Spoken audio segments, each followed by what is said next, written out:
আমাদের মতো মধ্যবিত্ত বাড়িতে ইলিশ মাছ একটা স্বপ্নের ব্যাপার। খেতে ভালো লাগলেও যা দাম, সেটাতেই হার্টফেল হয়ে যাওয়া জোগাড়। তবুও বছরে 2-3 বার খাওয়া হয়। তো একটা ইলিশ মাছ আনা হয়েছিল, বেশ 1 কেজির থেকে অনেকটাই বড়। তো সেই মাছ থেকেই 3 পিস নিয়েছি, কারণ ওই একটা মাছ দিয়েই কিন্তু অনেক রকম রান্না করতে হবে। বাড়িতে সদস্য সংখ্যা মাত্র 2 জন, আর যে 2জন ছোট, ওরা কিন্তু ইলিশ মাছ খেতে জানে না, মানে অতিরিক্ত কাঁটা, তাই ভয় লাগে খাওয়াতে। যাই হোক, আজকে রান্না করব সর্ষে পোস্ত দিয়ে ইলিশ মাছ। ইলিশ মাছে কিন্তু খুব একটা বেশি মশলার প্রয়োজন হয় না, কারণ ওর নিজস্ব স্বাদেই দারুণ লাগে। 3 পিস মাছ নিয়েছি, আর তার মধ্যে দিয়ে দিয়েছি সর্ষে পোস্ত বাটা।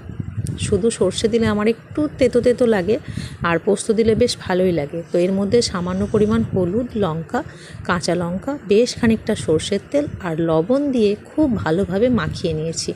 এরপরে পরিমাণ মতো জল দিয়েছি, খুব একটা বেশি জল দেওয়া যাবে না। সমস্ত কিছু একসাথে মেখে ঢাকা দিয়ে একেবারে লো টু মিডিয়াম ফ্লেমে এটাকে রান্না করব। খুব বেশি মাখা মাখা করব না, একটু ঝোলঝোল মতো রাখবো, কারণ এই ঝোলটা মাখিয়ে ভাত খেতে কিন্তু দারুণ লাগে। তো এই দেখুন, সর্ষে পোস্ত ইলিশ কিন্তু রেডি। শুধু গরম গরম ভাত হলে